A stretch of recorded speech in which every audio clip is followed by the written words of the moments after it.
প্রবেশ করেছিলেন এবং সুনামের সঙ্গে কৃতিত্বের সঙ্গে আরো উচ্চতর ডিগ্রি অর্জন করে একজন সফল চিকিৎসক হিসেবে বাংলাদেশের মানুষের সেবা করছিলেন।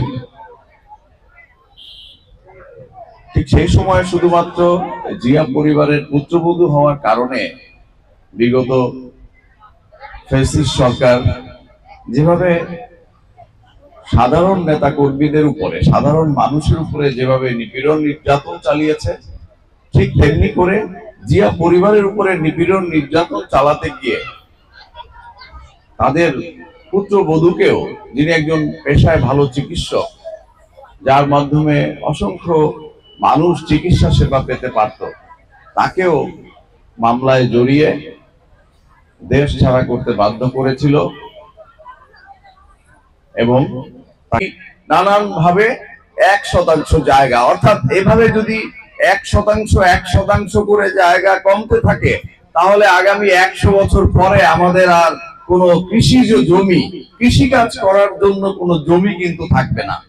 সুতরাং সেই দিকেও খেয়াল রাখতে হবে যাতে আবাসন সমস্যার সমাধান একটা বৈজ্ঞানিক পদ্ধতিতে হয়, পরিকল্পিত পদ্ধতিতে হয়, আবার কৃষিজ জমিও যেন নষ্ট না হয়।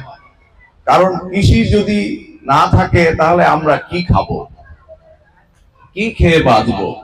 কাজে এই যে পরিবেশের ভারসাম্য। শাইনি চুলে এখন হবে সব হেয়ার স্টাইল।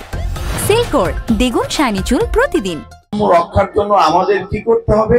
আমরা যদি একটা গাছ কাটি তাহলে আরো একটা গাছ আমাদের লাগাতে হবে।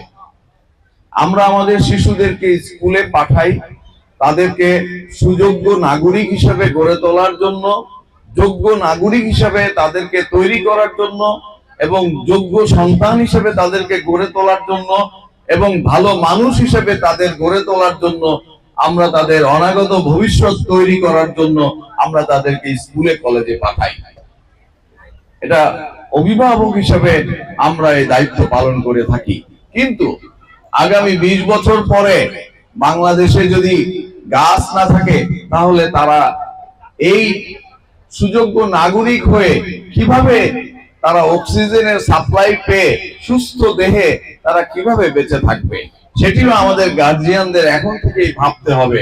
আজ থেকে 20 বছর পরে হয়তো আমরা থাকবো না, আমরা যারা অভিভাবক রয়েছে আমরা হয়তো বেঁচে থাকবো না, কিন্তু আমাদের অনাগত ভবিষ্যৎ যারা, তাদের জন্য যেমন আমি একটা ভবন নির্মাণ করে দিয়ে যাচ্ছি, তাদের জন্য আমি স্কুল কলেজে তাদেরকে পাঠিয়ে তাদেরকে সুযোগ্য নাগরিক হিসেবে গড়ে তুলছি, ঠিক তেমনি ভাবে তারা যেন আগামী 20 বছর পরে একটি বাসযোগ্য বাংলাদেশ তারা পেতে পারে, সেই জন্য তাদেরকে আমাদের কি করে যেতে হবে?